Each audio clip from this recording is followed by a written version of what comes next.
All right. Audacity running? Yep. I sure hope so. Probably should check just in case. It is. Okay. I thought you paused it while you did this. Oh. Yep. Excellent. We're 20, All right. 20 seconds in. Cool. Let's crack this big giant can then. Hey, size matters, right? Size does matter. I love the fact that crawlers are getting so freaking popular right now. God, it's just so ridiculous. I'm going to move this to the... Hopefully this should all still taste good. What's the shelf life of a crowler? Maybe it depends on the beer. When I was in Colorado, we were actually talking about crawlers with one of the brewers, and he said typically you really want to drink them in 3 to 5 days. We were talking about this before the show started. The fact that when they fill these, they're filling them off the tap. It's not being filled directly from the brewing and devices in back and the canning, typical canning lines. So I think it's a little bit less. Thanks, yeah. This is something that's actually got me because, hazy IPAs are really getting popular. We did a whole episode on them. We're going to drink a few more tonight. A few more tonight. These are all going to be California ones. But they have a really rough shelf life. One of the beers we drank on the last show that was delicious, it was our favorite on the show, I found some cans here in town, and I bought some. Which one was it? The Odd 13's Intergalactic Juice Hunter. Yeah, but you had that in the crowler. I had the crowler. You had the crowler. But I had that crowler filled that day, and then we drank it that night. The cans that I bought, they might have gotten into that shop a month or 6 weeks after. Yeah. It did not taste good. It's not that it didn't taste good. It lost so much. The flavors I wasn't impressed. I was very, very upset. And I've had that beer multiple times now. I was drinking it on tap up at the Tortoise before. We got the crowlers of it. Fantastic. And so I have a feeling this might actually contribute to a burst coming up in the hazy IPA world because a lot of these shops get these beers in. They order 50 cases of everything because they want to sell them out, and they try and sell them out that day. If they don't sell them out, it might sit on the shelf. Yeah. And some of these beer shops have a selection of 10,000 different beers. That beer might sit there for 6 months before someone buys it. It's a good point. And it's funny, you get that problem where it's going to fall apart, and then people start complaining that's going to fall apart, and then they have to readjust, and then that's how you end up with these mass-produced things because they can make that same consistent product from the East Coast all the way to the West Coast versus, some cool little gimmicky thing that runs out of time after a while. I mean, the big one that I always loved was obviously the Electric Wren, and we opened that last can that I had, what was it, right before I left, so that was last week. And when did that come out, 2 months ago? Something like that. Yeah, and even I sat there, I was it's falling apart. Yep. In fact, the flavor profile that Electric Wren had was the feeling and the sensation that we both got that said, oh, it's falling apart. That was the same sensation I got from drinking the Odd 13. Was right. This was pretty much what I remembered it. Awesome. No, it's got great balance. And so tell me, you just went our first IPA episode. We did pretty much all Colorado beers. All right. Well, first off, cheers, fucker. Cheers, fucker. So I went to... You got to drink when you cheers, by the way. God, I never do. I'm I don't... They would kill me in bad old luck, times man. for that. You got to do it.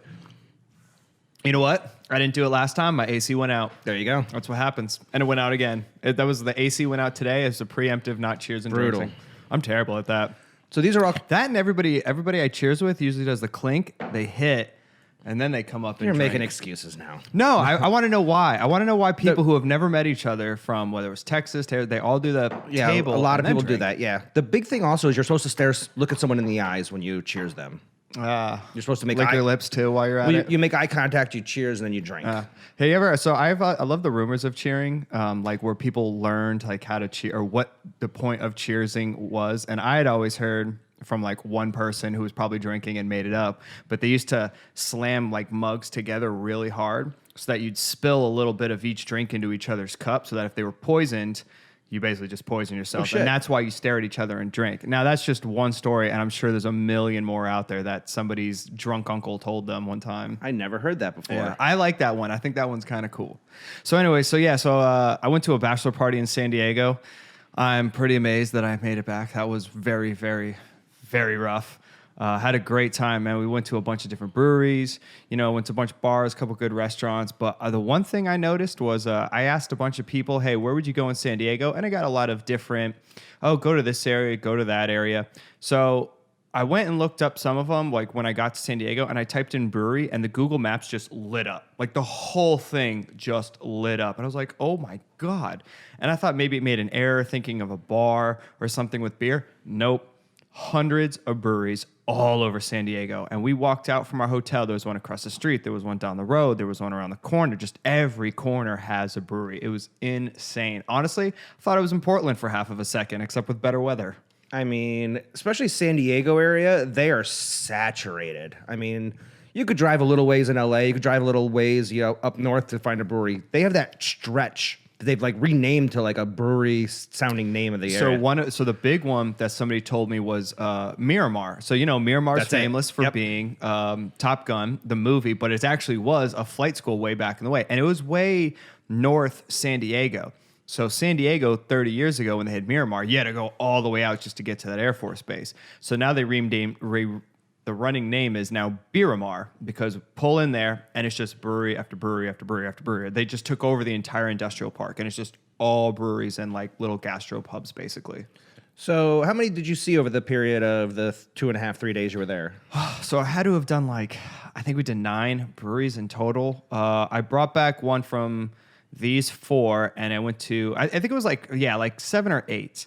I brought back these ones, and I dropped and blew up another one that unfortunately we won't be able to have. And then the other 2 were just not worthy of bringing home to drink. They didn't impress me. And now I was going to say, were they just not the style that you liked? I mean, maybe they're doing good Pilsners and they just didn't have good hazies or hit good Well, we sours. we kind of touched on it with wine a little bit. I think even the beer one is, when you set a bar high, it's not that beer is bad. If that would have been the first hazy IPA I've ever had, I'd been like, this is amazing. But unfortunately, every one I went to, the bar was already up here, and they were just not as good as the last one. So I went, well, what's the point of buying this when I can get that guy's who is amazing? I mean, 2 of these are from the same brewery. This one we'll drink next was my favorite. So the first one we're drinking is Resident Brewery. I like this a lot because guess what? ASU guy from Phoenix, so love it. So, and had no idea. We walked in, there's ASU stuff, Arizona stuff everywhere, not U of A. And it was awesome. So I did a flight through, took some pictures, put it up on the Instagram. It's from Resident. So this is their Google symbol. And this was their Mosaic. They're chasing Mosaic. So, 100% just Mosaic. Hops? Yeah, just Mosaic hops on this one. So is it the Mosaic that's the ones that give it the pineapple-y characteristic? I'm trying to get this down. I think so, because the Citra is like orange and citrus, Yeah. and the other one, there was one that was pine, and I mean, it was pine. It smelled like a tree, like a Christmas tree almost. And that was that bitter IPA. It was a regular IPA, not a hazy one, and it was delicious. But this was the one that stuck out the most because this was the closest one I had to that lactose kind of one. Plus, being a single hop, I figured we'd try it. And I loved it. And honestly, I think the Crowler held up nicely. And actually, that's a good point because it's something you and I have talked a lot about is our wine brains and the way our wine brains work. And we're trying to pick out nuances. And something that both you and I think are trying to do is learn what different hops do to beers and the flavor profiles. So if we blind taste a beer in 3 or 4 months, I might be able to say, oh, this tastes like Citra and Mosaic, or this tastes like Simcoe and... Same way you can nail a grape or say, well, that's definitely French oak, because you just know it when you have it all the time. Yeah, and so the nice thing about this was it's right smack in the middle of downtown. It's 5-minute walk from the baseball stadium. Stone Brewery is kind of around the corner, but it's right in the heart of everything, right by Horton Plaza, the big giant mall. And they have big giant roll-up doors, tons of food, and the food was really good. And they not only brew all their own beer, so they had, I think, roughly I want to say 20 of their own beers, but they had about 20 other ones. So they did the whole drink local, and I think that's the whole point of Resident was, I'd assume, I didn't ask, I assumed originally they were all San Diego beers, and then eventually they turned into making their own. And it was really cool. They highlighted a lot of stuff. Four Peaks was on there, of course, because, you have to represent something from that area. So I didn't get the kilt lifter because, we've had it 1,000 times.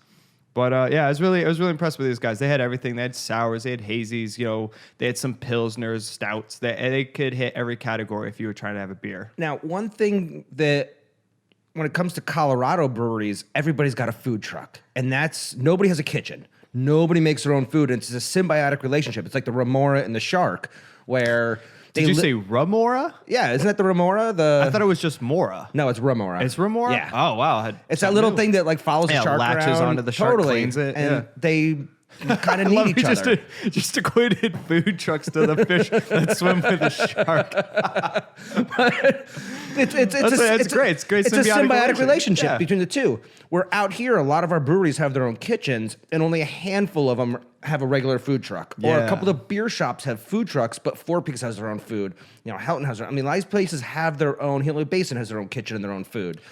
So does San Diego have more food trucks, or are they mostly? So here's the interesting thing. A couple of them were also bars, which Okay, not, so they had not really. like, like liquor licenses, like hard did. liquor. A couple did. No on the food trucks for the places we went because there would have been no place they could have parked. None. So like we went to the Belching Beaver. Downtown kind of areas. And so we went to we're going to have a Coronado IPA because that's and they have a nostalgia kitchen. for 'em. Full-on kitchen. But they've been there forever. Resident full-on kitchen. The ones down the strip that we went to on it's not Mission Beach. It's actually south. You actually would have to go back around to get to Mission. They were all on this little strip. So no, none of them had food. There's no room for food trucks in that area. Now, up in Beer Mart, yeah, you could easily roll it, but there's also a little like little tiny ramen shop or taco shop. So maybe having a food truck would encroach on it. There's just no room. Yeah, I mean, it was just shocking. In Colorado, every single brewery has a food truck. That's their whole thing, and they rotate around, and they put out their lists like on Sunday night, they say, here's our list for the week. On Monday, it's going to be the Hawaiian Fusion. On Tuesday, it's the ramen guy. On Wednesday, it's the burrito guy. Do they have parking lots? Yes. None of these places had parking lots. Or if they do, they have 3 spots out front and they just cone it off so everybody else can deal with, getting well, in. this They don't being care. San Diego or California, there's no nothing. chance they're going to cone off anything for anybody. It's like trying to put a food truck in front of a place in like New York City or downtown. Yeah, exactly. You try to park it in Times Square and they'd be like, get out of here, kind of a thing. Some of the breweries we went to in Colorado, they were in neighborhoods and you just parked up and down the streets. Yes. But the 2 or 3 spots that were out front, they would cone off, and that was where the food trucks sat. Or, something like the Tortoise up the street here. Yeah. They'd have only a handful of parking spots out front, but they leave a little that side section thing, in front for the food trucks. So I thought something was really interesting that just kind of popped in my head is now I'm thinking about this. I went to all these breweries, and I didn't talk to any, whether it was the brewmaster or the head guy, when it comes to selling beer, the beer really speaks for itself. I bought these beers because I wanted to buy these beers. Nobody told me to buy it. Versus wine, you need somebody to like guide you into liking this to kind of buy it. I rarely get people who just walk in and go, "Oh, I loved it. I'm going to buy it." I mean, it's good enough to do it, but most of the time they want stories and they want to go. Beer, they just slam the flight down. Hey guys, have a good time. If you need food, raise at me, whatever, and they just go. They don't stay around and they don't teach you about the beer. And I guess that's just maybe it's a beer thing, like nobody's sitting there running over, here's what we cooked it at, here's the hops we use. Like it'll say nowadays, here's what's on the can. But it's mostly just here, hang out with your friends. If you like something, buy something. You want a crowler, buy something, and they just leave you alone. I think that's kind of the thing about wine, though. Wine is a little more engaging. You want to talk about the wine, and beer is just starting to get that to that point. And I had some friends who will argue with me, like, no, I've always done that with beer. Well, you're not the general masses. Yeah. When it comes to wine, though, people want to have these conversations. Plus, there's 5,000, 6,000, 7,000 different varieties on the planet. Plus, 10,000 varieties of wine, like great varieties. Where beer is beer. Now they're doing different things to manipulate it, but it's not like you have 1,000 varieties of beer, 10,000 different varieties of, Yeah. So what do you think of this one? Did you get the pineapple? Because I think that's what Mosaic was. Yeah, I definitely did, and that's kind of why I said that. For me, it's got great balance. It doesn't show off a lot of alcohol, which is really nice. Some of these hazies, doubles. 16. That'd be Jesus. Yeah, 16. 6.4. I keep saying 16. I was so used to wine. 6.4. So it seems like, your singles tend to be somewhere between, say, 5 and 7. Your doubles tend to get, 7 to 8, 6 to 9. Yeah. And sometimes your triples are getting up to be 10%. 10, 11s. The one I had the other night was a 10% triple. Yeah. That must have been potent. Yes. It was a nice thing though. It's so so it was the nice thing about these is they only for having 10 beers on tap. or excuse me, yeah, it was like 10, 20 things on taps, and I had it out. There was actually one I really, really wanted the most, and they didn't have it by crowler, and they don't even do it in cans. The girl had to come back to my table at the end because I said, hey, I'm going to buy some cans from Resident. And she goes, oh, unfortunately, the ones you had on your flight we don't can those. So I said, can I get a crowler? And she's like, you could do one of them. Otherwise, let me help you out. Great service, by the way. Awesome service there. She came back. She's like, this is what I have in crowlers, and this is what like the 2 cans we have. And it was a blonde, and yeah, I think it was like a Kolsch or something. I didn't want a light one to bring back. I wanted to bring a hazy. So eventually I settled on this one being the one to bring back. But again, great customer service on that side. Ren is the same way, though. Ren only fills up certain things. You go in there, and sometimes I walk in going, all right, I'm going to have 1 or 2 beers and fill up a crowler or my growler to go. And I walk in, I'm like right now, they have one good hazy, and it's their Spellbinder, and I can't take it to go. They don't growler it? They have cans right now to go, but they don't always. This time is different that I was drinking in there. Couldn't crowler it. They wouldn't growler it. Like, there's no, they call them fills, and they wouldn't fill it. You had to consume it there, and they had nothing canned. So sometimes that's their way of saying, you got to sit here and drink with us. Which, by the way, there's no problem in that, but at the same time, there's an annoyance, like a little bit of an annoyance. At least if you tell people like, hey, listen, limited run, we like your company, coddle the customer a little bit.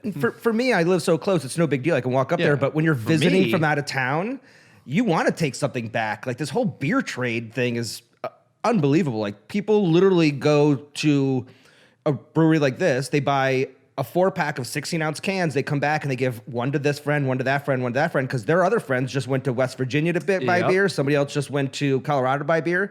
And they do these trades. It's like baseball cards now. I had a guy who I was talking to in San Diego, and we were talking about, I was bringing back some from California. He's like, I've never been to Arizona. I don't know what's out there. Because, but I always remember when I grew up on the East, everybody scrambled to get heady toppers. And I was like, all right, I know what you're talking about. People still scramble to get them, though they've increased the production, but that's like a $20 can. That's crazy. I think this thing was $14, and the rest of them were all $9, $10 for a 4-pack. That's a big can, though. That's a big can. There's more in that can than there is in wine. And you think about it, like, what? That's 32 ounces, and people are like, well, it's a big can. Well, it's only 2 beers. Yeah. 3 if you're talking about 12-ounce cans. I think it's trippy also because it looks smaller than a bottle of wine, and it's more like liquid than a bottle of wine. Wine is very deceiving, and you're so right, because I've done that where I've used these glasses before, because this is how Italians drink wine sometimes, is out of glasses like this. They don't use wine glasses, plus you can't just knock them over. Straight from the bottle. And I've taken a bottle and I've filled up like, half of this, and it's half a bottle. Yeah. I'm like, holy shit, this is like 3 glasses of wine in this little tumbler. Because you don't realize that when you put it in a wine glass, and also, me, when I pour wine, I pour like an ounce or 2 at a time. I don't fill up my glass. It actually is one of those pet peeves of mine. It's when someone's like, glug, glug, glug, glug, glug, glug, glug. Yeah. I love this, man. This made me happy because I honestly was going to hold on to it for maybe another week or 2 when I was like, let's do a beer episode a little late, until you were like, dude, I don't know how long crowlers make it. So I think maybe that's good to know that crowler's only going to make it a week at most. But then how long does a growler make it? Same thing? Same thing. If you were to fill up a growler and keep it in your fridge, you want to drink that in the next 2 or 3 days. What is a growler? 64? 64. Okay. So 2 cans? Yeah, they told me 3 to 4 days when I was in Colorado. I mean, I'm sure you could push it a little farther, but I wouldn't push this to a week or 2. I wouldn't try and like hold on to it. Because even the regular cans, I'm now nervous about hazies like falling off. I think it's just because of the dry hops in it. It has them in barrel age. It's not like one of these barrel aged stouts. Like, that's the crazy thing though about that to me, is you'd think the hops would give it that extra life just because it's kind of a natural preservative. I mean, that's the whole point.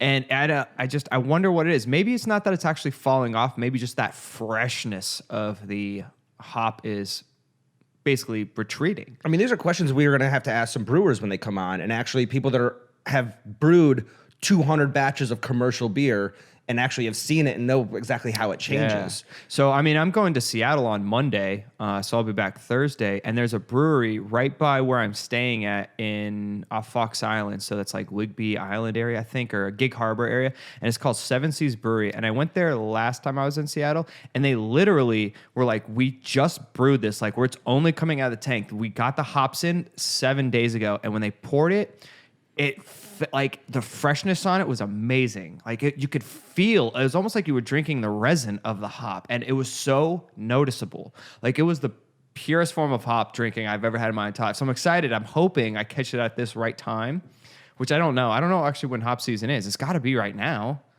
I imagine. I'm not sure. I don't know either. So, anyways, I'm gonna go up there. I'm gonna bring back more beer, because now now you're hooked. So last time I was telling addicted. him, I was like, I'm actually really excited to go on this bachelor party because it'd be fun, but at the same time, man, I'm gonna bring back a bunch of beer. Because now, also, I think I spent like, I don't know, maybe $60 on all the beers I brought back, and I lost one to a flight of stairs, and that could be one bottle from Napa. I was gonna say that's one Barolo.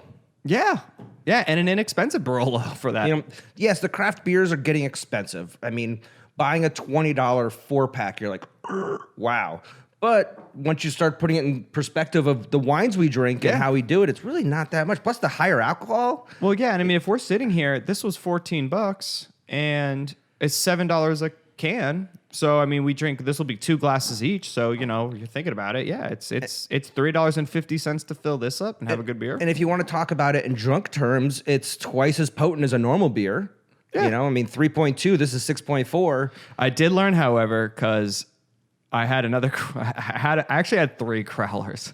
One got lost to stairs. The other one got lost to us drinking it to the baseball game. But we purposely got it to walk to the baseball game. Dude, it was terrible by the time we got there because of how hot the can got in that time. Good point.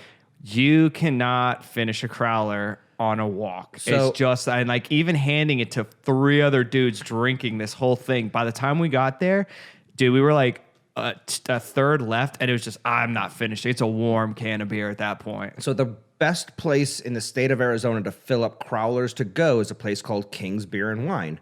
They have right now roughly 80 different crowler pours that they're filling up. I just saw on their website last month that they actually just got back in stock crowler koozies. Oh, that's what you needed was a crowler koozie. It's funny because when I sat here and I was just letting it sit there and not in there, I was like, I wonder if there's a koozie for that. And the ghetto crowler koozies, I guess, is just like a brown bag around it. Yeah, throw some ice cubes in the brown. Totally. Oh, that's no. That's how I lost the other crowler because it fell out of the brown bag. They brown bagged every single thing, and the first one I went to was the one crowler because all of it was in one bag. And then it starts to get the moisture because of San Diego. And then another one. And then we're on the 3rd story of this bar we're drinking at, which turned out to be a club by the time we were done. Like literally the DJ came in and everything. And it's beautiful, by the way. It's so cool about San Diego is a lot of rooftop bars.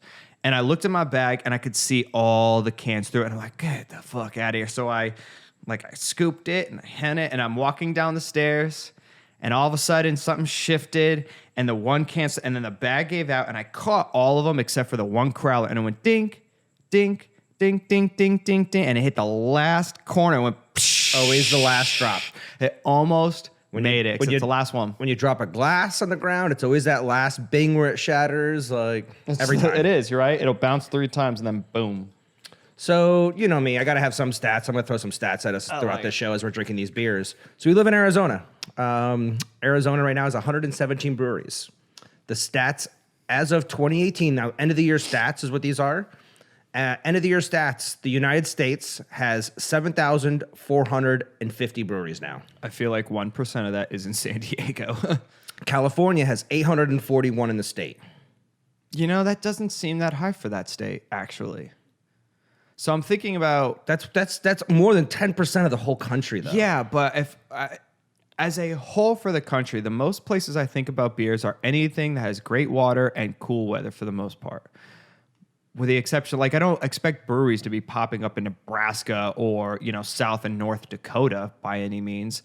But I think of Washington, Oregon, California, and then the entire East Coast along the Appalachians, and then Michigan and Minnesota, where all the German people kind of came from. I would have figured the vast majority will be, if there's a number one state in there, is California number one? For number of breweries, yes, but it's also the biggest state by far. Yeah, so I would wonder by size. I bet Minnesota, Wisconsin, one of those places. I have all the stats. I literally have it per state broken down. I don't have it all in front of me. I just took some highlights. On a future episode, I'll print out all the papers and we'll talk a little bit more about it. Maybe when Youssef comes back on, because he wants to do a stout. He wants to do a stout episode with us. We'll do a stout one with him. And we'll talk a little bit more about per state. But I actually have some really cool stats we'll talk about here. So Arizona, we have 117 breweries. Okay. Per capita, they brew 1 gallon per adult right now in Arizona. I can't. I don't know if that's high or not. That seems pretty low. It seems though. It- We're about to drink a gallon right now. It's exactly. Exactly. Are we the people ruining the stats? There's 173,000 barrels produced in the state of Arizona. Is that a 60-gallon barrel? I'm not Or are they it- counting a the- keg barrel? These are the brewery barrels. I don't know. I always see this is something I gotta look up because I've seen the stats for how many like Sam Adams produces and Yinling and all these, and they're in the millions. Because the keg is considered a quarter barrel, I believe. A 15. Well, would that be a 60-gallon? That would make it actually a 60-gallon barrel. So 15.5 or something like that. Yeah. California has 841 breweries that produces 3,421,000 barrels of wine, Dang. an average of 3.6 gallons per adult. Wine or beer? Beer. Okay, you said wine. It's in Sorry. my head. Okay. I say wine all the time. Yeah, It's just, okay. you got to reprogram me for beer. There's like 30 million people out there, so I can see that. A lot. So it's 3.6. Well, I mean, the fact that San Diego has well over 150 breweries for San Diego, and I imagine there's probably like 50 more that are going to pop up in the next 10 years. And they all seem to be probably making it. But yet, I can only think of 2 San Diego breweries, maybe even 3 that are in Arizona. Coronado, Ballast Point, and is Pizza Port? Yes. in it? Yes. Yeah. So like those are the only 3 San Diego breweries I could think of. I'm not saying there's not more. I'm just saying those are the only 3 I can think of. So since we talked about Colorado, I only pulled the main stats on those 3 states. Colorado has 396 breweries. Most of them in Denver. Which is crazy that they have half the amount of breweries in California and a fraction of the population, a fraction of the overall space. yeah. They brew 1,522,000 barrels in Colorado, an average of 11 gallons per adult. Dang. Okay. Now the 1 gallon per adult thing seems In real Arizona, bad. it's little. It's tiny in the overall scheme of things. But we have like it just started recently. Like it really the craft brewer industry in has. Arizona kind of it's in its infancy. and the whole country too. So let's crack another one. Let's try some. Want to do the mango one, or all right? Let's move on to yeah. Belching Beaver. Now, see, I love this one. This is my favorite brewery on the trip, so I brought 2 of these. We're gonna do the digital bath, the Deftones. Crack that, and I'm going to tell some stats while you're pouring it. Excellent. So in 2012, in 2012, so 7 years ago, there were 2,475 breweries in the United States. When was that? 2012. Yes. Now there's 7,450. Hey. It has tripled. So we're going to go back a little bit in time. So in 1873, Go on. there were 4,000 registered breweries in the United States. Good for those guys. Do you know how many registered breweries there were in 1932? 6. 0. Oh yeah, Prohibition. I was gonna say Trick question. I was gonna go with by the time the '60s rolled around, it had been like Budweiser, Coors, Miller, Rolling Rock, Yingling, and I don't know what's the one that everybody always Schlitz, and that would have been it. But you think about it. In 1873, there were more breweries in the United States than in 2012. Okay. That's crazy. Yeah, but I mean, think about all the immigrants that came over, and like there was German influence and Totally. everything. And by the way, it's And not like those they are were all making. those are on the East Coast. They were weren't probably all in making wine. Boston. They were probably all in. Oh yeah, for sure. I mean, how long has Sam Adams been around now? Since '60s? I'm not even 70s? I don't sure. know. Yeah, but so- yeah. So 1873, 4,000 breweries. 1932, zero breweries. Between 1950 and 1988, we were less than 200. That's crazy. That's it. In 1988, there were less than 200 breweries in the United States. You know who? And we talked about this on one of the last shows and how when we were growing up, we were kids, there were no options for beer. No, there wasn't. Like your craft beer was like, Rolling Rock, maybe. yeah, Blue Moon was the first, like, oh, Hefeweizen, Shiner orange box brew, and yeah. shit like that started coming out. You're like, oh, it's craft beer. Well, look at where we're at now. Today, it's at a point where there's so much craft beer and drinks out there that we're getting into seltzer wars. Natty Ice has seltzer. PBR seltzer. Four Loko just released seltzer. You're like, okay, now they're at that point. That's the weight conscious people. So let me continue Yeah. on this real quick, and then we're gonna talk about this beer. So, like I said, 1988, less than 200 breweries. In 1990, there were 284. In 1990, Okay. that was my freshman year of high school. Dang. 284 breweries in the whole country. That's crazy. In 2000, so 10 years later, we jumped up to 1,566 in 10 years. In 2010, we were up to 1,800.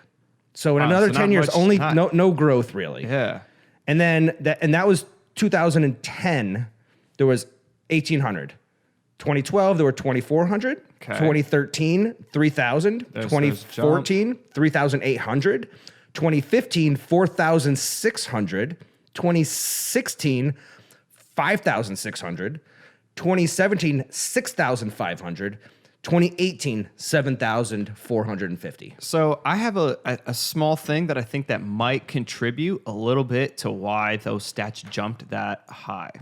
So one of the big reason craft beers, at least I believe, is big in this in America after that point is actually probably can be traced back to Jimmy Carter when he was president. So if I remember this correctly, Carter was in the 70s, I think. Yeah. Right? 76, so 77. he was the president that allowed beer to be made at home. It was under his watch. He signed a law or passed a law or got rid of something for a prohibition law that allowed people to start making wine and beer at home. I'm not sure if it was wine, but I know for a fact it was beer.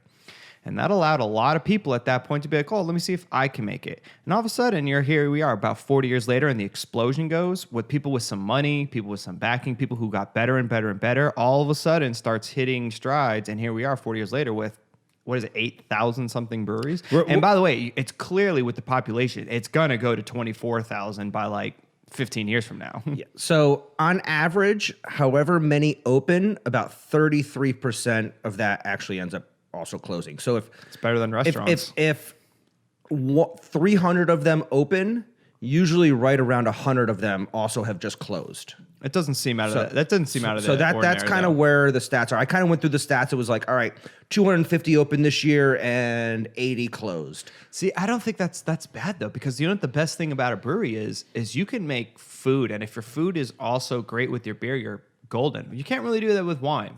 You're not going to make deep fried anything with wine, but if you have a beer, you can have, tater tots, French fries, fish and chips, a sandwich, a pizza, whatever. Like you can do some good food. It all goes well with your beer.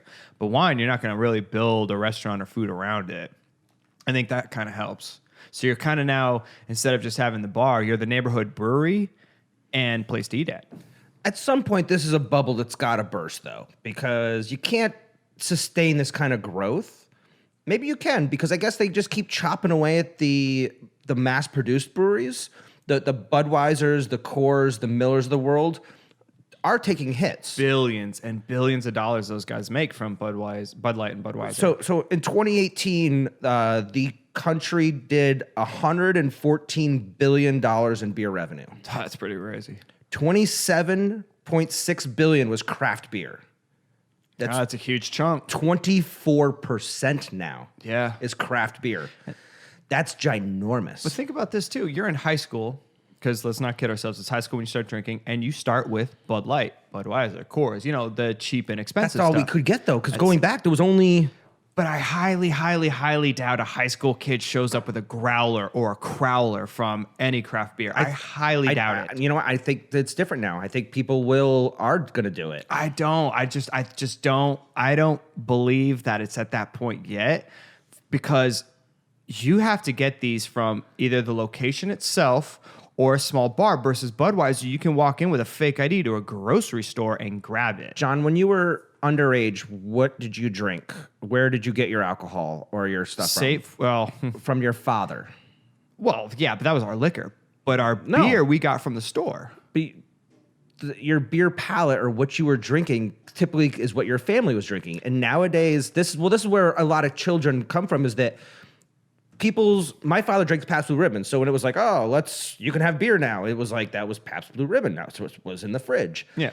Nowadays, their parents are buying these craft beers. They're in the fridge. So a lot of these kids, their first beer they're going to try might be a Hazy IPA. Yeah, but for kids, my kids are not going to have Pabst Blue Ribbon or Natty Ice or Schlitz as their first beers to try. But in high school and college, you don't play beer pong with a Hazy IPA. You don't play, flip cup with these things. You buy the cheapest shit possible. You throw a big party, you get the cheapest shit possible. All right. I really like this. I want to circle back to that because I think this is really grassy. So I'm going to show the can real quick. I don't know if you can see Boom. It's Digital Bath by Belching Beaver. It's a Deftones thing. It's got the horse on it and everything. I like this one because this was more, it's a hazy IPA that reminded me of an old IPA, like an original IPA. There's a bitterness in there. There's almost a weed characteristic. It's piney. It's grassy. Like it's a IPA with the subtle sweetness of a hazy IPA. And I love the Belching Beaver. So the one thing I noticed about San Diego is even though you have one brewery, there's multiple tasting rooms. So Stone has like 3 or 4 tasting rooms. Coronado Brewery has a few tasting rooms around the area. We accidentally drove off to Mission Beach to go to Coronado Brewery when we actually meant to go to the Coronado Brewery. Belching Beavers up in nowhere. So we went to their tasting room down in that one little beer strip I was telling you at. And a really cool bar, big giant tables you sit at. They had about 20 beers on tap. Of course, I did a flight with everything, and they actually had every single thing that they had on tap available by the can, with the exception of like 2 or 3 random ones, and you could crowler pretty much all of them, or any one of them. And I like this one because this just reminded me of old IPAs. And I know there's a type of hop that actually has that weed, marijuana, kind of cannabis characteristic, and you almost get a little bit of this. For me, there's that. I get a lot of greenness. Like I said, fresh green, green. Fresh cut grass. It's funny because in wine you think of the green note, you think of jalapenos, bell peppers, but in green, in the beer industry, it's trees, it's grass, it's weed. Like a fresh cut lawn. Yeah, like back east, like when I was emptying the bin out of my lawnmower. Yeah, it has that real characteristic in it. Yeah, but still, and it's that touch of bitterness coming, like to me for it, like Olway versus, this one kind of comes off not sweet, but like rounded out and smooth versus this one's got that little hit on the end. So out of these two, I prefer this one. Also, when I burp, I could taste all the hops. Now they're both fantastic. There's something a little more fresh tasting about this one.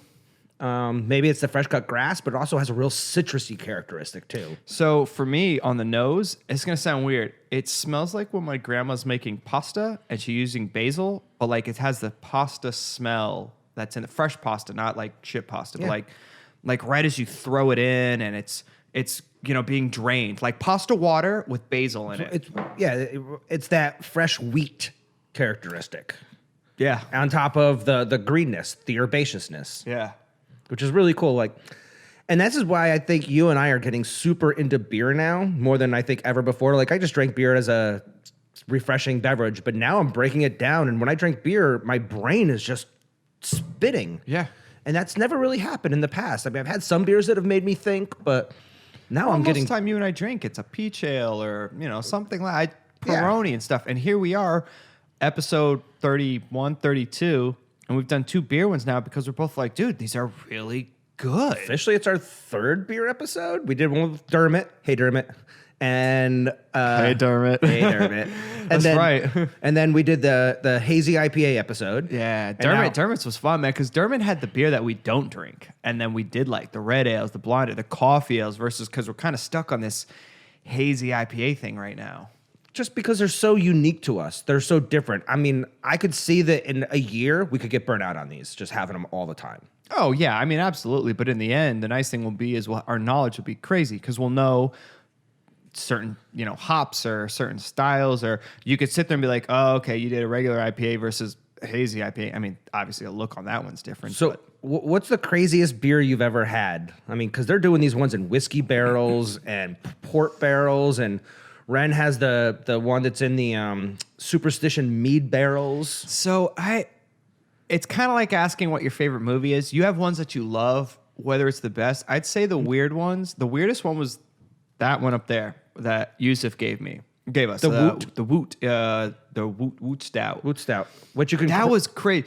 Dermot's 19-month stout was the first barrel-aged stout where I felt like it was a barrel-aged bourbon or whiskey stout, because I've had them before and I'm like, I don't get the bourbon or whatever. That one, I sat there and the whole time I was like, wow, I can't believe this beer tastes like that.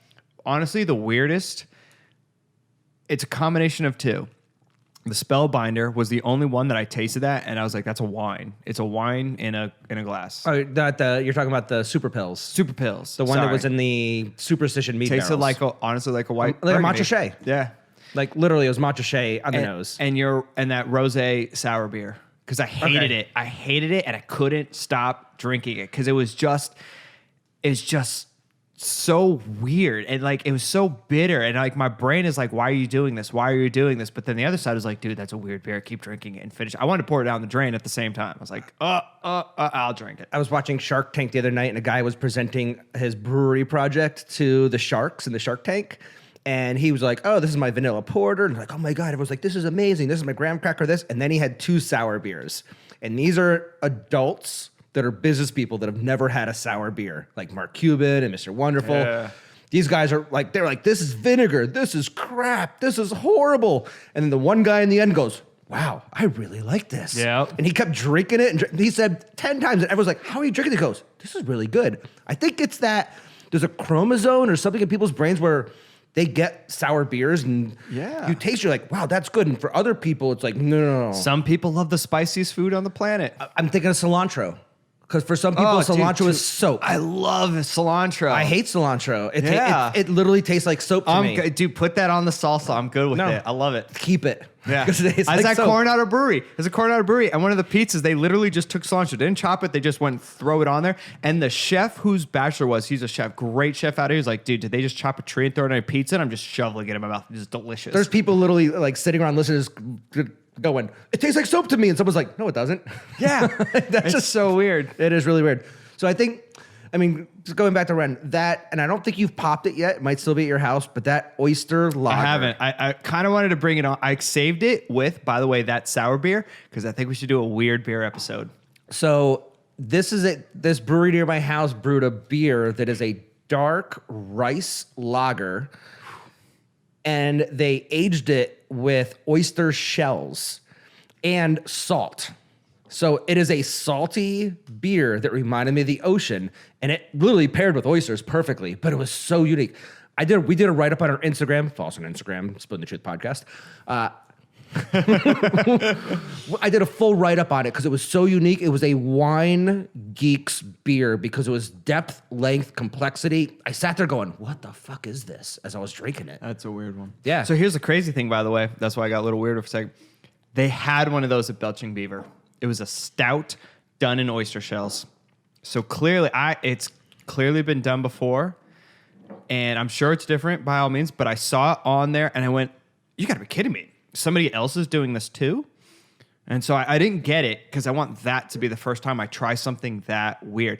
And now, unfortunately, I'm thinking in my mind, like, man, what else can you do? Like, can you rip apart lobsters and like get like some lobster? I mean, why not? Why not just take stuff? A bisque beer? Like... Bisque beer. Yeah. Dude, that could be a New England clam chowder beer. New England bisque beer. Yeah. By the way, we just copyrighted that, so you guys gotta pay us royalties. We're gonna call it, is it the red or is it the white? It's either Manhattan bisque beer or New England bisque beer. By the way, I watched Ace Ventura 3 nights ago with Sarah, because that's what that is it red or white thing from. I was crying laughing. She hated it. Every bit of it. She's like, this is clearly a movie that you would like either super baked or when you were 10. All right, so both of those answers would be right. We were talking about per capita amount of beer produced in the country. So what states produce the most beer per capita? So Arizona was 1 gallon per adult. California was 3.6 gallons per adult. Colorado was 11 gallons per adult. Is Colorado number 1 or is Colorado's number 5? All right, so the only one I could think of. Are we talking production or drinking? And this is craft beer. This is not Budweiser. This is not. These are craft breweries. Then if that was the case, I would probably say Oregon is top 3. Nope. Wow. They're not on my list. Because, I mean, I would say Texas only, but there's so many dry counties and religious stuff in Texas, I wouldn't think. Because the only other one I would think of it'd have to be Minnesota, Michigan, or Chicago, like a Midwest. Chicago's not a state, but... I'm sorry. I get Illinois, yeah. So... Or it's going to be some stupid like Vermont. Unfortunately, when it comes to something like Chicago, it's a big city, but there's a lot of empty land. A ton of empty land as you go south. So then in that case, it'd be like Maryland or Massachusetts. Wow, that is really difficult to say. Massachusetts. So number 1, you already nailed. Vermont. Okay. Vermont has 66 breweries. And there's only 600,000 people And in they're Vermont. and they are brewing 21.3 gallons per person right now. Is that where Heady Toppers comes from? Vermont, yeah. By the way, I'm assuming it's Yes. not called Heady Toppers. What's the brewery? That's the name, Heady Topper. Oh, it is Heady. Oh okay. yeah, there's pictures of Bernie with Heady Topper. Bernie and Heady Topper are like good friends. Well, everybody. Well, Ben and Jerry is Totally same from, thing. Yeah, everybody's friends with Bernie in Vermont. So they produce 335,000 barrels a year in Vermont. Vermont's tiny, and very rural as well. Like there's a lot of farmland. There's a lot, like everybody owns a gun in Vermont. They all go hunting with them. That's what they do. It's hunting, fishing. It's an outdoorsy state. Beer, ice cream, guns, Bernie Sanders. Vermont, people buy and sell their house the slowest in the nation. The average, Arizona is the fastest in the nation. They live there the longest, basically? Yes. In Arizona, the average person buys and sells a home in roughly about 3 years in Arizona. Oh, I completely believe that. The amount of flips out here. Flips. It's last stat I heard was 3.2 years. That's crazy. Someone buys and sells a home. Vermont, it's almost 18 years. So if you buy a house, your average person holds on to it for 18 years. Here you hold on to it for 3. That is crazy. All right, so Vermont is number 1 on the list per capita breweries, brewery production at 21 gallons per person. Good for you, Vermont. Keep drinking your brains out. Number 2, Delaware. Okay, yeah, I can see that. That's right next door. At 12, Well, at south, 12.5.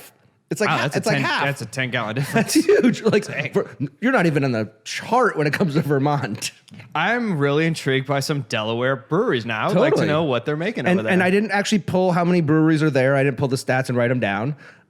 So number 3 is a lot. Quick, name a city in Delaware. There's 2 battles. I can't even. Yes. What's the capital of Delaware? I think it's Concord is Delaware. I could be wrong. I'm trying to remember, but I think it's Hartford is Connecticut is the capital. Yeah, I think it's Concord. All right. So number 3, Alaska. Well, there's only like 200 people and 50 bears that live out there that are drinking simultaneously. They're at 12.1 gallons per person. So I'm assuming it's there is one brewery that makes it out here, Alaska Brewing Company with the little boat on it. You never seen that? I could picture the one like. Yeah, I'm also thinking. I think it's literally. I'm also Alaska thinking Brewing. Moose Drool too, because I'm thinking Moose Drool is Montana. Totally. But no, Alaskan Brewery Company. It's got the boat that's on the Yes. front. They do the red ale. So I do know they make enough that one of them made it out here. Pennsylvania is number 4 at 11.7. That surprises me because that's Amish country. It's Amish country and farmland. yeah, but maybe So Pittsburgh, Philly. Philly's probably And there's one other producing city. a lot. It's probably on Lake Erie. So Colorado's 5. Yeah, that's not surprising. And this one didn't surprise me. There's Maine. There's so many Maine breweries. If you ever go up to Portland, Maine, it's brewery central. And there's such good beers up there. So I'd be intrigued to see the amount of hops that are made in those places. So that's your top 6. Vermont, Delaware, Alaska, Pennsylvania, Colorado, Maine. And that's production of craft beer per person. Did you look up what's the least most produced state? I would imagine it's do. Alabama. We're gonna get into the bottom 6 on one of the next beers. Excellent. So all right. So final thoughts on this one. I love it. This is for me is so crushable. I mean, it's got such strong aromatics. Like I can literally smell this beer in my glass right now. I mean, what's their connection to the Deftones? Is it just I have no idea. And honestly, I didn't even notice till when I brought it back. And I was like, oh, that looks like the album cover of this one thing. And then I noticed it said Deftones underneath. It's like, oh, well, okay, cool. And I don't know if Digital Bath was a song. I'm 90.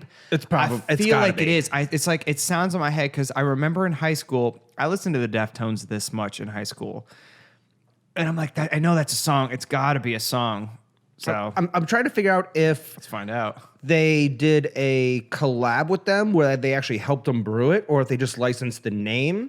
This whole collab thing, Yeah. I think it's a great thing, but sometimes it's a little out of control. That one beer that I sent you the name of the other night, and you were like, "Ah, fuck you." It was a collaboration with. Was that the Yes. the ridiculous like supercalifragilistic? lines, Oh my god, that was the most ridiculous name. But it was ever. a collaboration from Monkish with Trillium and literally like 15 breweries collabed on this. It is. It's a song. I don't know why the reason. I just want to make sure it was a song. But Digital Bath is a song by the Deftones. But how does 15 breweries collab on one beer? Does everybody? What do they do? Do they just sit around drinking beer, watching it brew together, and that's the collab? Because if two people get together, like, hey, add this hops at this point, add these oyster shells at this point, do this at this point. They can collab. I can see a little bit. You can't have 15 people collab on a beer. No, like you could do it with wine. You make a Malbec, I make a Cab, he makes a Petit Syrah, he makes a Merlot, and we figure out what the blend is going to be, and then you bring in somebody else to be the final blender with the barrels. Like you can definitely have a lot of people put their hands in wine. But beer, it's like, all right, you do this boiling point on these grains, you do this boiling point on these grains, and then throw the hops in. Like, I mean, yeah, I think when you have more than if five, it fucks the recipe up somewhere. If you have more than 5 people collabing, they're just sitting around drinking beer, staring at the brewing process themselves. So I'm going to stick with the Belching Beaver, and we're going to go to their Mango IPA. Is it a milkshake? It is not. I'm just kind of curious because it's the whole. I think this is just this is a normal IPA. I remember this one was, if I remember correctly, this is not hazy. Also, they did the shorties. Awesome. Because I want to get to Coronado just because it's nostalgia. I'll be honest, that is something I've noticed. Almost everybody that does a fruit IPA or a fruit lactose milkshake IPA, they're always in short cans. The Attack of the Peach, short can. Short can. Yeah. Does Four Peaks do tall cans? I was like, because I'm not yet. I'm sure they're going to get into that phase. You and I need to go out to Uncle Bear's here in the next week or so. Okay. My friend Andrew's the brewer out there, and he just brewed a blackberry lactose milkshake IPA that just looked delicious. I mean, it almost looked like the La Frescas. Like it was just like, yeah. yeah. So you could see through this. Yeah, this is a normal IPA, not hazy IPA. They used actual mango, Amarillo hops, and what else did he say was on this thing? Yeah, Amarillo and Simcoe hops. But yeah, so here's the can. So the nose smells very much like what I think of when I have the Four Peaks Peach. It's that bitter West Coast style IPA with fruit. The initial nose. That's what it reminds me of. When I pour that peach in a glass. But it's not as it's potent. mango. It's not as potent as the Digital Not even Bath close. was. These are like two completely different beers, not even related to each other. No, not at all. So I liked this one because I remember drinking it, thinking to myself, I love mango, but I was like, I wanted to get a fruit beer because I think it's kind of nice to have sometimes. But this one came off refreshing and nice, and I just enjoyed it. Like it was one of those ones where it didn't blow me away. It didn't make me disappointed. I was just honestly in a happy place. It brought me back to base level where I was like, I like this. I'm good. Four Peaks Peach Ale does that, where if somebody were to, hey, light beer, top of your head, Four Peaks Peach Ale. I'm like, oh, okay, yeah, that's it. Perfect. I love drinking that as my first beer. It's refreshing.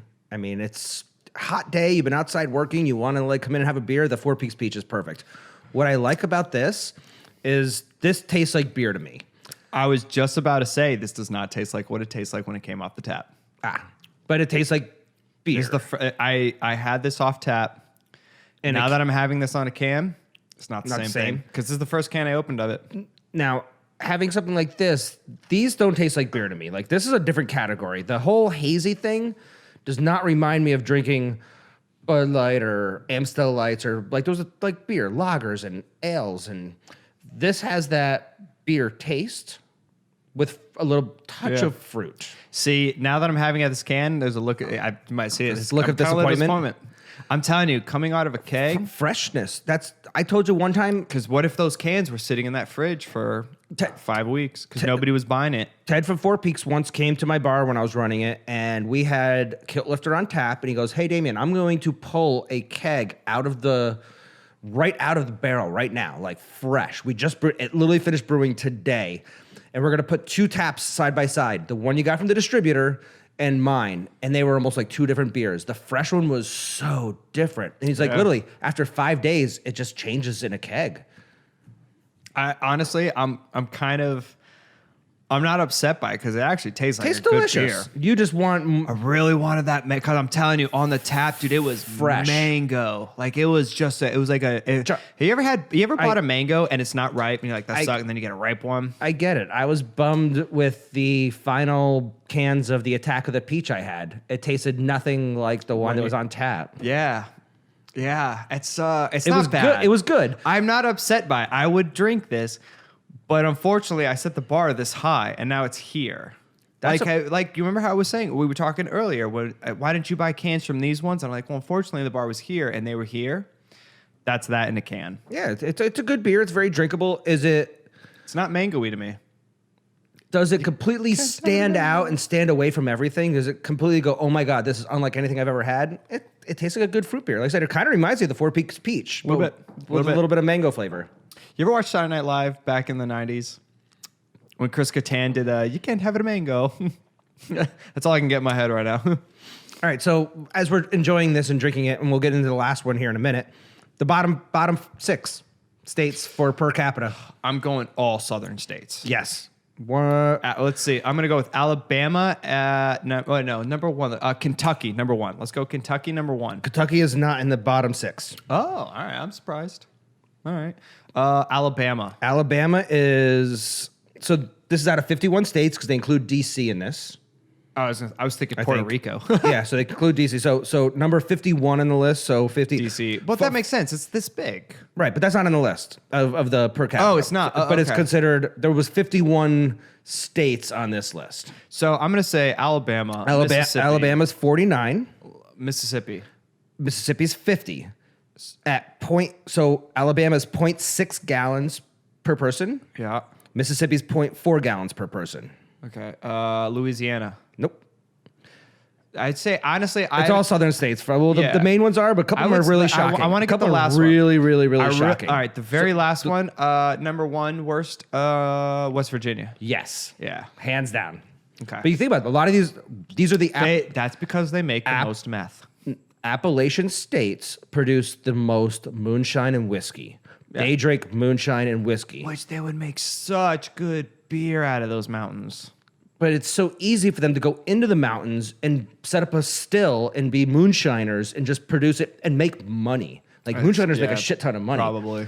And you could be like, oh, I could do beer, but fuck, why not just make moonshine? These are shiner. Those are shiner states. So West Virginia at 0.4, Mississippi's also 0.4, and Alabama's 0.6. The fourth lowest is Arkansas, also Not surprising. Also at 0.6. Yeah. So that's the lowest 4.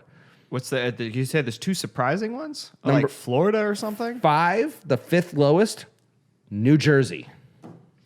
Actually, that feels surprising. 0.7.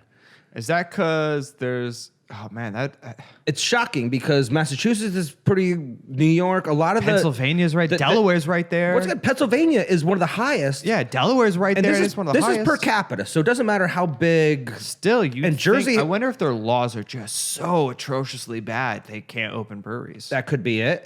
Maybe just because They have a coast, too. Like, of all the places you want to put something is on a coast. Or maybe because the Jersey Shore people are like... They're pounding Red Bull vodkas all day. They're fist-pumping, drinking fucking White Claws. Oh, these people are going to love Four Loko seltzer when it comes out. Totally. That could be it.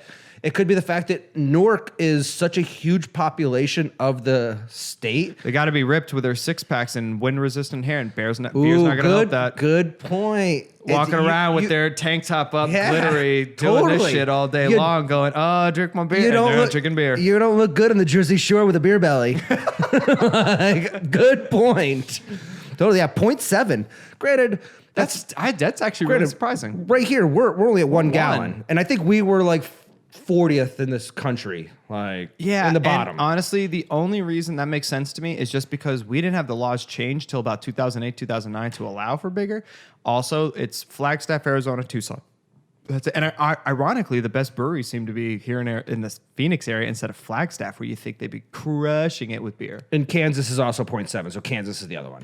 That's again not surprising. I understand Kansas, but it's not necessarily an Appalachian state. It's not like when I think about West Virginia and Mississippi and some of those places. I wonder how they're doing in Hawaii, because I guess per capita it's obviously smaller. And I know Kona Brewing is out there, but they probably have some really cool breweries in Hawaii. I'll bet you the biggest hurdle that Hawaii has is water regulations. I could see that because you can't Fresh- drill down. Fresh water. That's the Gotta be- crazy thing about Hawaii. A lot of people think, oh, Hawaii gets such fresh water. When it rains, yeah, but you can't drill down to get your water. So I think that might be something that holds up Hawaii, plus maybe some of the laws and the rules, because Most of it's probably protected land. yeah, 90% of the islands are all protected. There's only certain points where people can actually own in businesses. Plus, it's expensive to own a business. I mean, it is fucking expensive. The irony of the one place you'd think would be great for it would be Nevada, because per capita, it's 2 cities. And if you throw in 5 breweries, all of a sudden, you're the breweries of Las Vegas. Are there any breweries in Las Vegas? But that goes back to what we were just talking about, water. You don't want to drink tap water in a couple different states. Tap water in Arizona sucks. It's the worst I've ever You had. have to break this Nevada's pretty nasty too. These Coming out of house, these dude. desert places do not have great water. New York has awesome water. Pennsylvania, Oregon, Washington. these states that are doing the best stuff, Water. some of the highest quality water in the country is California. Yeah. like they have the Manhattan or New York. New York has people shipping water to make their pizza dough. Vermont, Maine. yeah, Maine. Like I These- said, the main thing about Yeah. I always thought about was the green. Adirondacks. You've heard of Adirondack Colorado. water or Colorado? Like there's Yeah. these places that have the best water are Step producing up, the Coors. best beer. Yeah, the Rocky Mountains. Yeah. And I think of because half of the beers maybe that got me into drinking beers came from Colorado. It was Fort Collins, that Odell. Odell was the big one. And then you have Left Hand, and then you had Breckenridge. And a lot of the beers that kind of got me into craft beer came out of Colorado. Wyoming would probably make amazing beer, but there's only 600,000 people in that entire state. So I'm not upset by it. I would say for Belching Beaver was one of my favorite ones. Totally. I really loved them. This awesome beer to drink. If you're gonna drink that mango fruit beer, maybe Have it there. Have it there. I Have it there. asked a bunch of friends where you should go, and Belching Beaver was one of the ones. When I said you went there, like, oh, that was a good choice. Okay, cool. There's a handful of other ones like Bitter didn't- Brothers. There's so fucking many of them. So many. I didn't get to go to True or Pure was the big one. AleSmith and Modern Times. And everybody told me to go to Pizza Port just to go to Pizza Port. Nobody actually mentioned the beer. The beers are Pizza Port. fantastic there. Yeah, But- I would just say go. We didn't make it. So the other night I was up at one of the local breweries here, and there was a guy sitting next to me at the bar who was visiting from California that lives up the street from Modern Times. And I said, hey, my buddy's in California right now. I want to text him where to go. Can you recommend some places? He's like, Modern Times. I'm like, we get it out here. I understand. He goes, no. He goes, you have to go to the brewery because they do so many beers that are brewery only that you don't even see. Yeah. He's like, they are crushing it right now with their brewery only selections. Well, dude, this is perfect. We'll do another beer episode at some other point in time, and we'll just go to San Diego. We could spend 4 days there and hit 2% of the breweries that are out there. Well, we have 7,450 in the nation. We've now hit 9 of them, so we have 7,441 left. I to hit 10. I went down to one in Sonoyta called the Copper Brothel Brewery, and it wasn't bad. It was definitely beer I would drink. It's definitely beer I would drink down south. But I didn't remember. I texted you. I was like, "Hey, I'm going to brewery," but I didn't grab any bottles with me. It's not bad, honestly. Their food was delicious, but there's something about I have to take this beer home with me. Like I have to get a 4-pack. Wren House has beer I want to take home.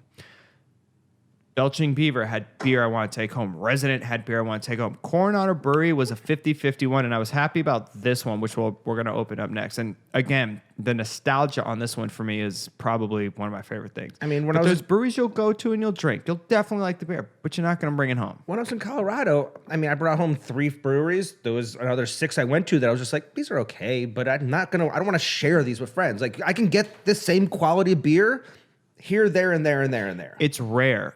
And maybe this goes back to that, what did you say? It was 33% fail. When I walk into a brewery, and you and I actually went to one time where we went, every beer here is not good. Like, I don't even want to finish the glass. It's not good. There was one of the places we went to in Colorado where we were recommended to go there, and we tried almost every beer, and we're like, no. And then actually the guy who recommended it, like, what'd you think of it? And we're like, tough. This is okay. But once again, if I went to that beer in 1994, that was probably the best brewery in the nation because there was only it was the main one right 250 of there. them. Yeah. Now there's 7,500, and this is 2018 numbers. At this point, there's probably closer to 8,000. We're going to finish this year. If it's going up 1,000 a year, we're going to finish 2019 at 8,500 breweries. Yeah, that sounds right because we're halfway through the year and there's probably another. It seemed like the average stat was about 600 to 800 were coming up a year. It's been 1,000 a year for the last 1, 2, 3, 4, 5 years. I mean, said it went from 4,600, 5,600, 6,500 to 7,400. Like literally, it's 1,000 a year. Yeah, It's fucking crazy. All right, so last beer. This is Oh, it's a double. It's a double. So what do you know? What makes it a double? Is it just the alcohol level?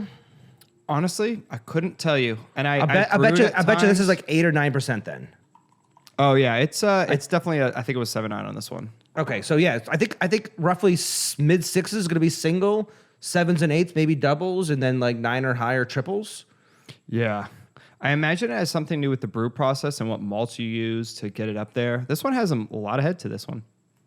Boom. Now, so yeah, let me show real quick. It says hazy. It's a little hazy. But yeah, so it doesn't this is look their as hazy. 23rd anniversary. Of everything we tried, this was the 8%. This was the haziest. Yeah. Yeah, so I think that's what it is. I think sixes are going to be singles, 8s are going to be doubles, 10s are going to be triples. So, one of the brewers from Ren is going to be over here soon too. Awesome. So, he's actually. I'm trying to get him to come hang out with us on Saturday and watch the fights, and barbecue with us. Awesome. That'll be very fun. The fights are gonna be crazy this weekend. And his wife is from Italy, so he wants me to like get him some Italian wines for his wife. So we're gonna work out some trades. Oh, perfect. You know, that works great. All right, so Coronado is something for you is very nostalgic. This is your. So this was I had to go here place no matter what. And I know Coronado's. I'm not gonna say they're mass produced on like a big level of a Budweiser or a Coors, but it's a big brewery now these days. They're definitely across the country. I'm sure they're bought out by now. So it's 23 years. Yeah. So 23 years ago, I spent every summer in Coronado with my family. And my dad would always take me here. I would obviously eat the food. They have the best chicken tenders on the planet still to this day. And it's cool. It's right on Orange Ave. It's a little itty bitty strip. It's the only brewery on the island. And it was real tiny. When we first went there, it was this little thing. There was like 20 seats, like 2 stills or fermentation tanks. And I don't know. I never drank anything. So then when I was in college, a bunch of friends and I went back. And they expanded a little bit bigger. We ate there. And my buddy Chris Saputo and I sat there and we went through pitcher after pitcher after pitcher of all their beers. And then we played golf and then we went back and drank even more. It was a crazy time. And I was like, man, I love these beers. So every time I go to San Diego, I always make it a thing for me to have lunch and a beer at Coronado. It's just because it's nostalgia. So finally, I drank a lot of their darker beers and regular ones, and they did some IPAs. And so this was the one I wanted to bring back because this was the one that I liked. It's an anniversary beer, so they only did this.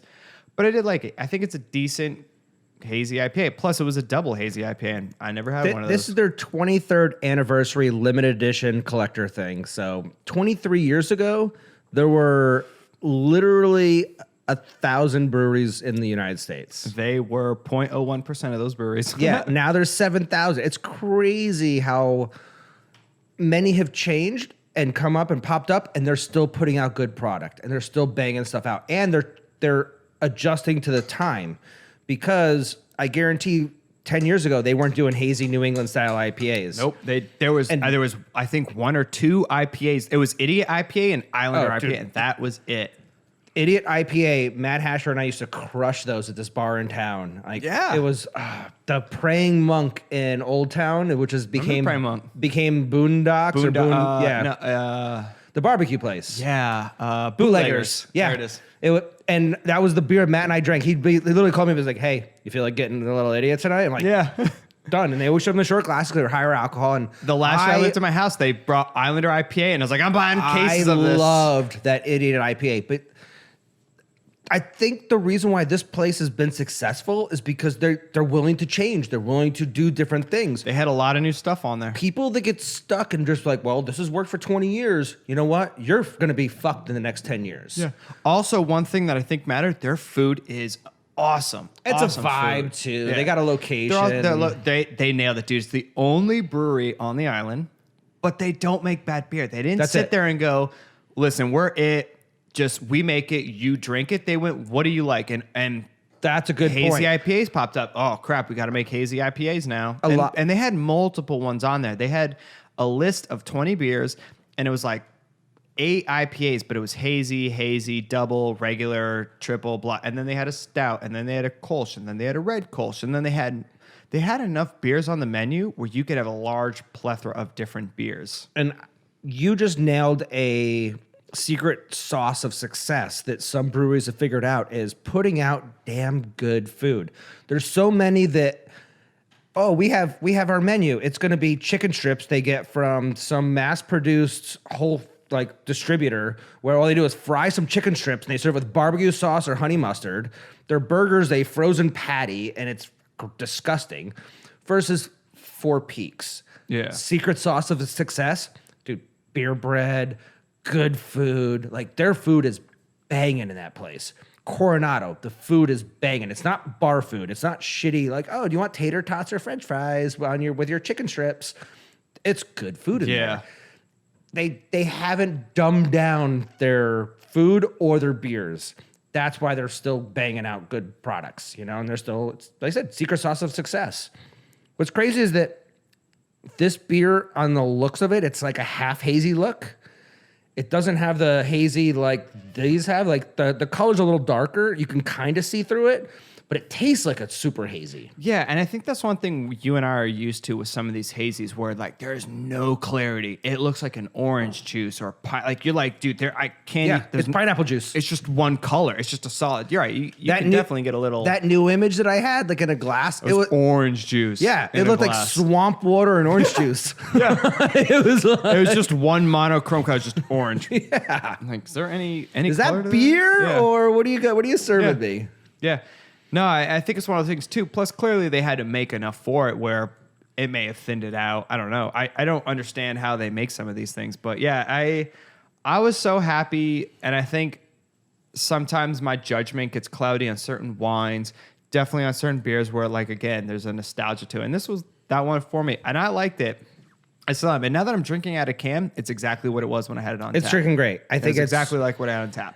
It's got balance. Some of the doubles and triples tend to start getting hot. You could feel the alcohol. You could taste the alcohol, and it's not a bad thing. It's not like wine. I think high alcohol in beer hides a little better, probably because of the hops, the malt, the sugars. Where in wine, it's very difficult to hide high alcohol. But I would say with triple IPAs, you can't actually hide it because you know you're faking it to hide the alcohol. So like I know I'm having a triple sometimes because of that coating, that maltiness is so thick. It's not like I'm drinking syrup or molasses, but it feels just so thick because they're trying to hide the alcohol, or if that's just the way the beer comes off, that's what it is. And I don't like that massive thickness of a beer for triples. I honestly don't like triple IPAs. I've had one where I went, that was really good, but it was a lot. This hazy IPA thing has been perfectly right smack in the middle of where I want to be. Amazing taste. The alcohol's a little high, but I don't even notice it until all of a sudden an hour later, and you're like, I can feel it because you're behind my blacked eyes. out. Yeah. Like I was like, oh, doing beer episode. Guess I'm eating Chipotle before I go over there. Yeah, you need a base. Like you and I could foundation. We could do a wine episode on an empty stomach. Cannot do a beer episode on an empty stomach. No, I haven't. Or unless it's like a Pilsner or something, which we'll never do a Pilsner episode. But no, we're definitely going to do a Pilsner episode. I guess if it's the right producers and the right here's people. The thing, but we're not going to be talking about complexity the same way with IPA. Now we could do it with stouts. We could do it with IPAs.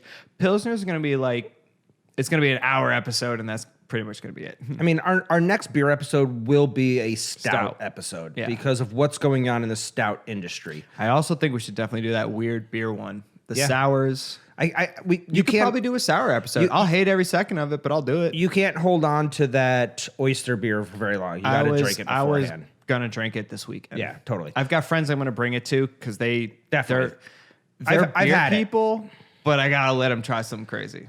You do. Just like my friends want to bring stouts over here, be like, Damien, you got to try this. This was aged in 3 different whiskey barrels, and there was a freaking monk from freaking Russia that blessed it, and then they took it to another district that had a monk from And they swam around in it for half an hour to get that funk in the beer. It's crazy what's going on with the stouts, and I do appreciate it. And that's the other thing about stouts is they can be aged, and I'm getting fascinated by the way beers age. Yeah. And how they do change a little bit. It's not like wine and the whole wine, aging of wine. We're going to talk about this for decades. I mean, every episode we're going to talk about the aging of wine. If there's 8,000 new breweries that pop up over the next 15 years, well, we're set on the beer stuff. And wine-wise, we'll never be able to touch almost every varietal that we could. I really appreciate us talking about these hazies because it's something that the wine people should be into because of the complexity, the depth, the nuances. I mean, these are almost like white wines in a way. Yeah. Yeah, I'm very happy with all these ones, with the exception of the mango. And my mango thing was, like I said, you drink it there and it's just fantastic. But in a can, well, didn't do it. Didn't make it. I don't know if it didn't make it. I don't know if it didn't. This can was canned on July 3rd. They always put on the bottoms, if you didn't know that. A little secret. He didn't know that. The canning dates are on the bottom. August 7th. Yeah, so that was literally canned the day before I bought it. Yeah. It's 8/7. This has been 6 weeks. This was like a couple days. Yeah. What's today? The 15th? 16th? Totally. Yeah. So that was canned less than a week ago. It was canned. Like they probably canned it, put it in, and I took it. That day. That was probably has been canned as long as this one. Yeah. This has been canned since the July 3rd. I don't know if 6/29. I mean, if this is June 29th and it held up this long, dude, fantastic. Great. Yeah. Great. Yeah, that's unfortunate. But it is what it is. You know, that's the one thing about beer. And so, by the way, it's not like you're wasting $80 on a bottle. And you go, that bottle sucks of wine. It's beer. And you're still going to drink it. And so those of you guys who are seeing what we're doing, the bottom of craft beers, they actually put the dates on the bottom so you can often look it up. And sometimes they put little fun messages on there. So I've seen those before. So Treehouse and some of these back east ones who are big fish fans, it'll be the letter C, U, and then the at SPAC, like see you at SPAC, and then the date. And so you look at it, you're like, oh, see you at SPAC. I saw one time where it was like, this is the date. And it said, if you're looking at me, please flip me back up before you drink me. So, but you know what? This was canned maybe 6 weeks in a can. It was a little too long, and it starts to lose the Amarillo and the freshness. The Amarillo and the Simcoe hops start dying off after being in a can for 6 weeks. Yeah, the fruit itself. Because I don't imagine this is a chemical flavor. Like they probably use fresh mango juice or fresh mango something, and it just doesn't make it that time. Which, again, I'm not ragging on it. In this example, it's smart, I guess, as a consumer. Check the bottom of the can before you go and buy it. What are your final thoughts on this one? I mean, first of all, they're all fantastic. If I was to rate them and how I felt, or like, I think we all agree this is going to be at the bottom of the list. Not just because it didn't hold up to the rest of them, but almost it was like a different beer from the rest of them, to be honest. Like if this was next to Four Peaks Peach and a bunch of beers like that, this might be at the top of the list. But the fact that this isn't against all these, it doesn't hold up. Now, I do want to go back to the first one real quick. Personally, the Belching Beaver, Deftones, the Digital Bath was my favorite so far. Like that, it had the most giving aromatics of all the beers. It had the most giving flavor. I didn't have to think about it. This, all the flavors, all the aromatics, everything just jumped up and slapped me in the face on this one. This has great balance. I think somebody who likes a West Coast IPA, who's not big on necessarily the hazies, could gravitate into this and it'd be delicious. I could see that. Yeah, definitely. I think somebody who's super into East Coast IPAs, like true New England hazy IPAs, would drink this blind and might think it's actually a true New England. Yeah. That's my thought. I want to retaste this because just like with wine, you have to go back to the first wine because you start with this and then it sets that expectation. You try everything else, and you have to kind of go back and recenter yourself. Yeah. Does that make sense? It does. No, I get it. Like, it's a nice way to start. I don't know. What are your thoughts? Like, I know you had these at the brewery. No, honestly, I think you nailed it. The one that I wanted to bring that unfortunately broke would have been really cool to try on this one. But in the end, no, it's exactly what I was thinking.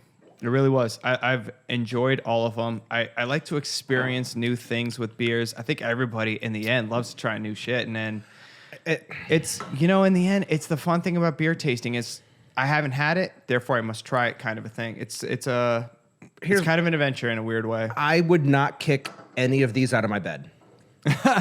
Yeah, me neither. Like that is drinking awesome right now. It's really tough for me to choose between those because they're all so damn good and they all have their own nuances. Like if I could have a threesome of beers, it'd be these three right now. There you go. Got a little extra on this one right here. This is the big girl. Totally. Yeah. Hi, buddy. She's the foundation. So everyone, we are on YouTube. This episode's on YouTube. Thanks to everybody for watching. Please throw us a subscribe on YouTube. Please check out our Instagram at Spilling the Truth Podcast. Also, we're putting on up some fun pictures, beer stuff. All this will go up on there. You can look information. You can look me up on Twitter. I get a little obnoxious on Twitter. My Facebook is on fire right now. I love it. So I don't care if you guys all know me on Facebook. It's Damien Cancer. That's my first and last name.